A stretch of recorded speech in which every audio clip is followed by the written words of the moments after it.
What's up mga ka-showbiz? We're back in Manila. So, before mag August 6, bale bumaba po tayo, no? From Baguio City. Umuwi po muna tayo guys kasi nga po ay yun nga, may ECQ, incoming ECQ ng August 6 today. Yan, today po yan. Ayan, very active yung mga barangay ngayon, no? Nag-iikot sila, oh. Yan guys, oh. May patrol. May patrol tayong nasa lubong, patrol ng barangay. So guys, ngayon po ay first day ng ECQ dito sa NCR. Ayun, sako po ang Metro Manila. Kaya yan guys, lumabas po tayo today para po i-observe at i-check po natin kung gaano talaga kahigpit ang ECQ, implementation ng ECQ, no? So yan guys, samahan nyo ako, mag-iikot tayo ngayon. Check natin yung mga main road tsaka yung hindi main road, kung tingnan natin kung gaano nga kahigpit ang pinapatupad na ECQ ngayon. So yan guys, samahan nyo ako. Ayan. So check natin kung ano ang status ng kalsada ngayon, tsaka yung mga bangko, daanan natin kung sila ba'y maraming clients or wala masyadong ano. Yan, nandito na po tayo sa main road ng aming subdivision, General Luis Avenue. Yan, check natin guys, no? Mga sasakyan moderate, medyo kokonti lang. Ayan, dati-rati kasi itong lugar na to guys, medyo gantong oras traffic na. So medyo maluwag siya ngayon. Tingnan natin kung dahil ba sa ECQ. Tingnan natin. Samahan nyo pa ako, mag-ikot-ikot tayo para malaman natin kung pwede bang maglalabas ngayong mahigpit sila. Tingnan natin, check natin para alam natin yung gagawin natin guys, mga ka-showbiz. So far so good.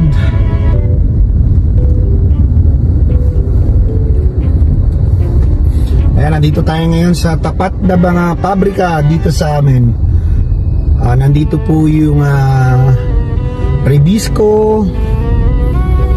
Ayan, napakadami pong factory dito sa amin. Ayan, isa tong pinakamalaki dito, tong Rebisco. Chemeco, yan, Chemeco dito rin. Ayan po, approaching po tayo. Ito po, ayan po yung Rebisco, yung nasa kanan. Ayan yung may guard na nakaputi. Ayan, magkaharap po yan. Pareho, itong magkaharap pong factory na to, parehong Rebisco po yan.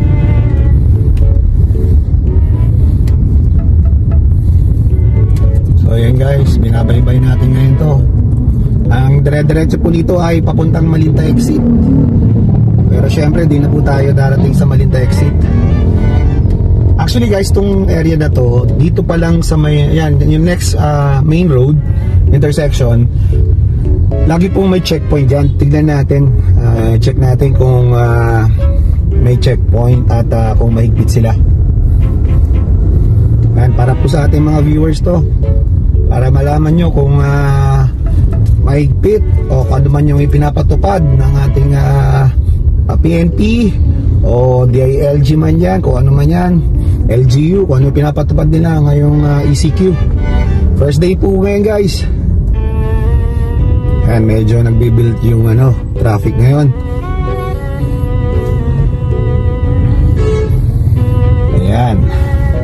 Sige, nandito tayo sa China Bank. Diyos ko po, mahaba pala ng pila. Ano yan, nagpapanik buying na ba? Nagpapanik buying na ba ang mga tao? Bakit napakahaba pila ng ng bangko? Ayun yung checkpoint. Ako parang dumami yata ang sasakyan bigla. At saka dumami tong mga bus na nandito. Actually guys, hindi ito bus terminal tong area na to. Kaya lang may mga bus dito. Yan po ay isa sa project ni Mayor Joy Belmonte ng Quezon City. Ayun guys, ang ginawa po ni Mayor ay nagkaroon siya ng libreng sakay sa mga bus. Ayan, hintayin natin bobelta tong malaking bus. So yun guys, yun nga, isa to sa project niya ngayong may pandemic na libre na sakay sa mga bus. So government ngayon nagbabayad diyan, gobyerno. Yung mga constituents niya, libre sakay diyan papuntang munisipyo tsaka sa iba pang part ng Quezon City. Yan guys, yun po yung aming project ng aming butihing mayor dito sa Quezon City. Ayan, check natin yung mga kalsada kung ano ang pagbabago ngayong araw na to, first day ng ECQ.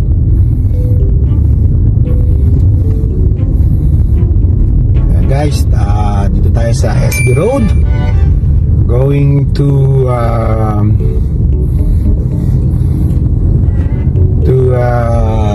Mindanao Avenue. Ayun. Saka tayo papasok ng Quirino Avenue. Titingnan natin guys kung ano talaga ang kondisyon. Ayan, para alam natin.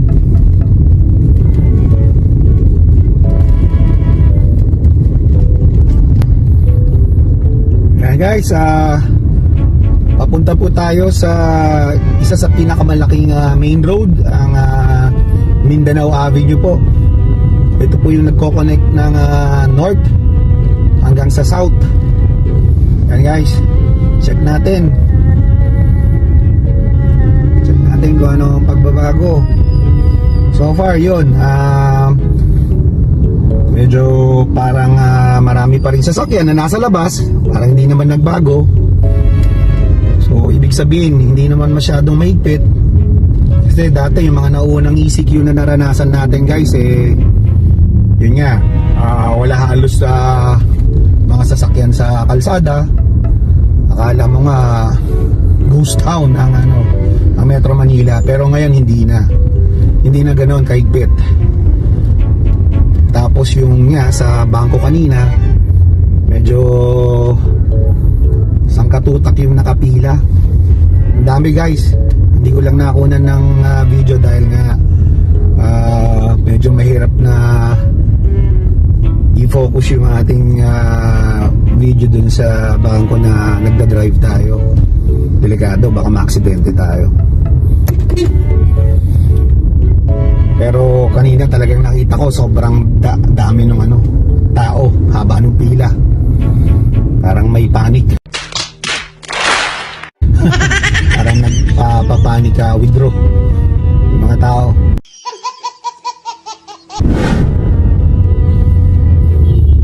So yun guys, malapit na tayo sa Mindanao Avenue. Ayan guys, isa rin sa napansin ko ito importante rin information. Medyo sarado lahat yung mga barbershop, mga salon, lahat ng pagupitan yan. Naka-close po sila lahat. Pati mga kainan, restaurants. Pero meron naman akong napansin na mangilang-ilan na bukas. Pero parang karamihan sarado. Kasi yung mga dati kong kinakainan guys, nadaanan natin. Medyo naka-close po sila ngayon. Ayun, Angel's Burger bukas. Ito, may karinderya dito na malaki. Bukas naman po. So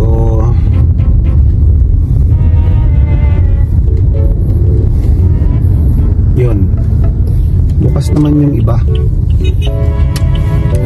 Grocery store bukas naman. Hindi sumabit yung nakamoto. Singit kasi nasingit eh. Paliko tayo, pakanan tayo, sumisingit yung mga nakamotor. Napakadelikado. Talagang makukulit talaga yung mga naka-single motor guys.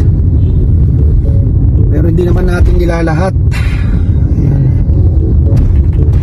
Hindi naman natin nilalahat, no? Pero karamihan talaga matitigas ang ulo.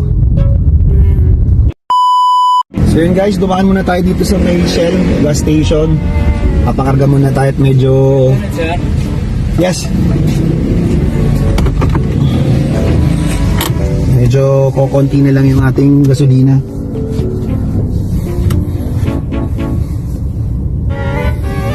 So yan, pakarga muna tayo ng gas.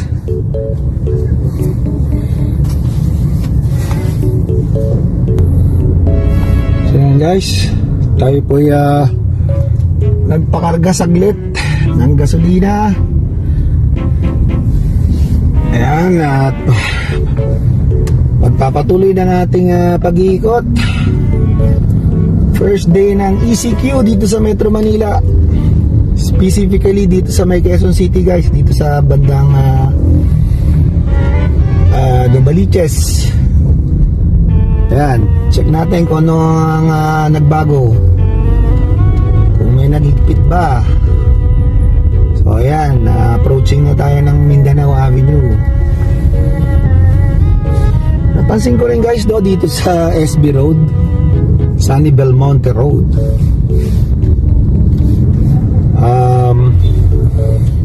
nawala yung mga yung mga guardhouse.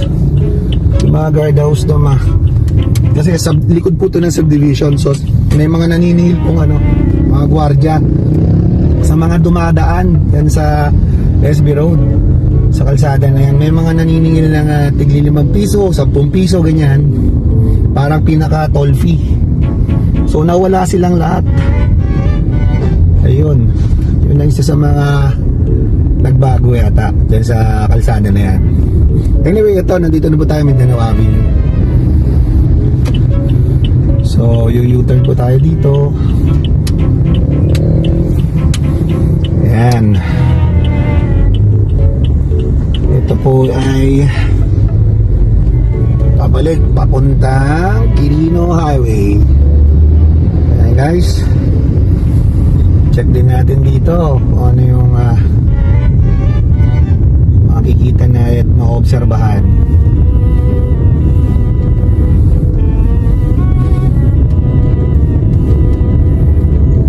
Ayan, so far okay naman, tahimik, parang halos wala naman nagbago.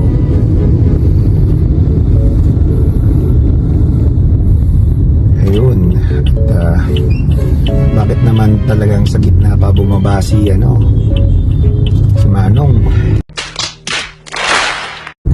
Wala nating kumanan, tapos ay U-turn tayo.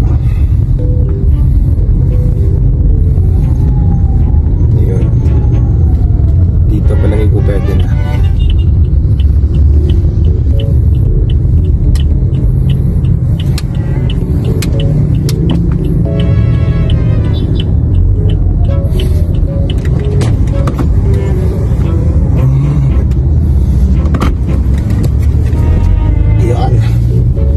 Guys, naka-U-turn na tayo.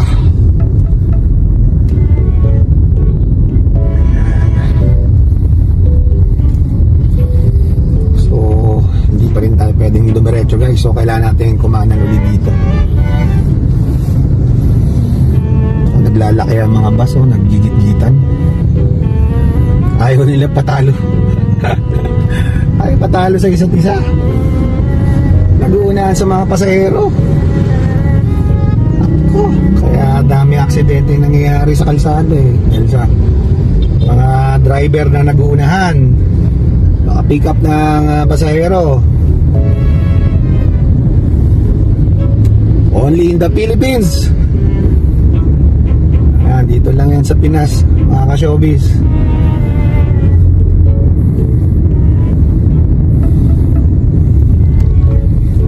Ayan guys. At iikutan naman natin, babaybayin natin ang Quirino Highway. So u-turn lang ulit tayo. Agan, medyo traffic, ang hirap mag U-turn.